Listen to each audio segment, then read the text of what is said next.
What'd I miss? Moreover, how much have we all missed? Because we've missed a lot. On a cosmic scale, obviously, but I'd like to set our sights a bit closer. To a video game. No prizes for guessing which one. Releasing in 2016, half a decade ago now, for all of those of you with advanced Plug entanglements, we've had 5 years to rip Enter the Gungeon apart. And you'd think, with all that time, we wouldn't still be discovering hugely important, influential mechanics. Right? Introducing gun classes, the hidden stat that really affects the way loot drops, and nobody noticed until recently. A little backstory. I've been making mods for Enter the Gungeon. That's actually where I've been for your entire childhood. I got the programming bug, the good kind, and while I haven't gone so deep as to wear the socks, I have been working myself into a thin grey paste on adding hundreds of new guns and items. Once more Into the Breach, download now, link in the description. But in my quest to inject my crack-headed ideas into the game's weapon rotation, I noticed something peculiar.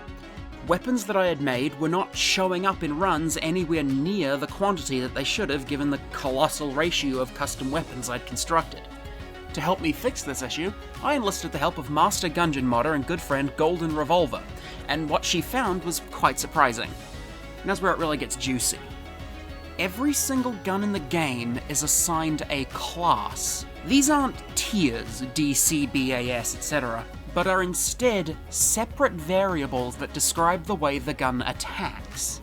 Shotguns are typically placed into the shotgun class. Guns that fire single, powerful, high-speed, and ranged shots are placed into the class of rifle, etc.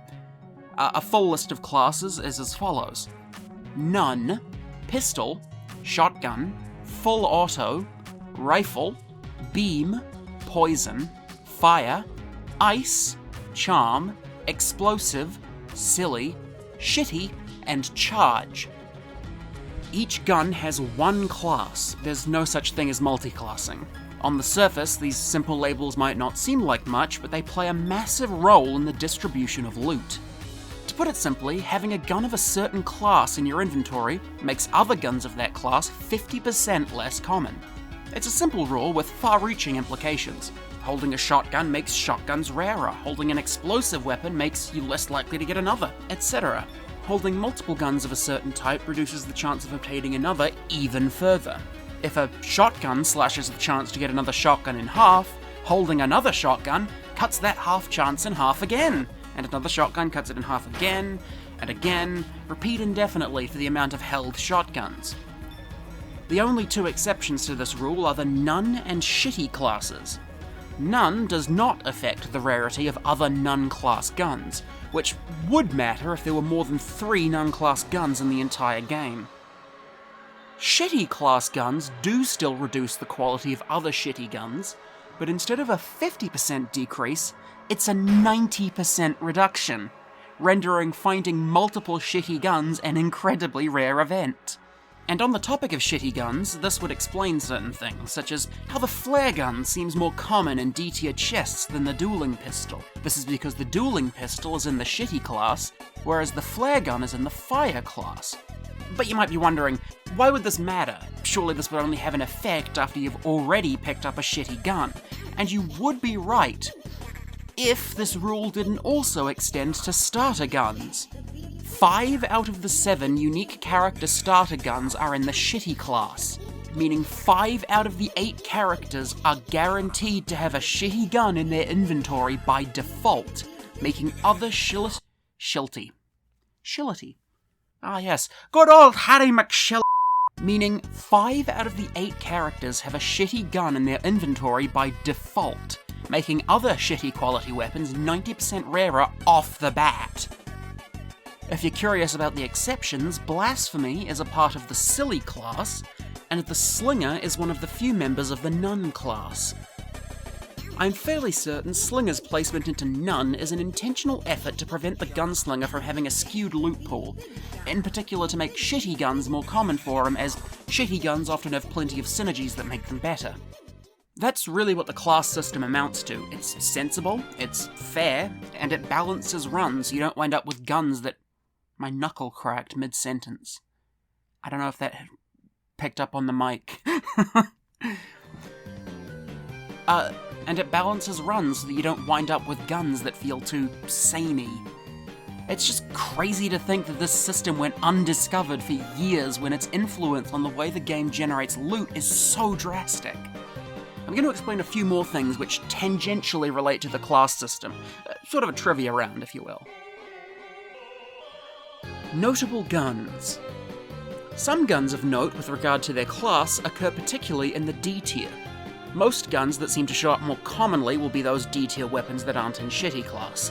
Regular shotgun, flare gun, flash ray, Casey, even the club. Yes, surprisingly the club is not in shitty class, it's actually classed as full auto. Other guns may seem inordinately rare in higher classes. Come to think of it, I feel like I never see the buzzkill or the kiln, and it turns out that's for a very good reason since both guns are in the shitty class, meaning for most characters they're 90% less common from the very beginning. Other interesting notes are with regards to certain guns that are in classes that don't match how they function. The Helix is classed as poison despite having no poisoning effect. The Crescent Crossbow is classed as charm despite not charming anything. The Unfinished gun is classed as fire despite never igniting enemies.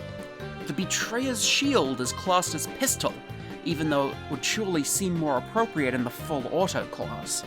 And finally, the Huntsman is classed as full auto, despite the fact that it is a noticeably not fully automatic shotgun.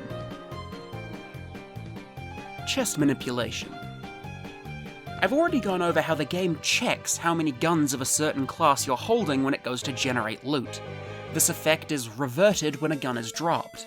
This means that it's possible to subtly manipulate the drops of a chest, since chests determine their content when you open them. Dropping a gun on the ground in a chest room removes it from the equation, but still allows you to pick it back up once you've collected whatever the chest contains. For example, if you have a lot of shotguns, but still want the chance to get more, you can drop all of them before opening a chest to improve your chances. The Sword Off. Somewhat related to the previous point about chest manipulation, it's worth pointing out that the Sword Off is considered shotgun class rather than shitty as one might assume. This means that from the very beginning, the convict is 50% less likely to get a better shotgun than the Sword Off, or in layman's terms, any other shotgun. This means that it may be a valid meta strategy to drop the Sword Off as convict to improve your shotgun loot chances, or at the very least, use chest manipulation so it doesn't matter. Synergy impact. The class system also affects synergy likelihoods between two guns of the same class. Since guns make others of their same class rarer, if their synergy partner is also present in the same class, that makes the synergy less common by extension. This occurs with the Trigger Twin synergy between Smiley's revolver and Shade's revolver, since both are in the pistol class.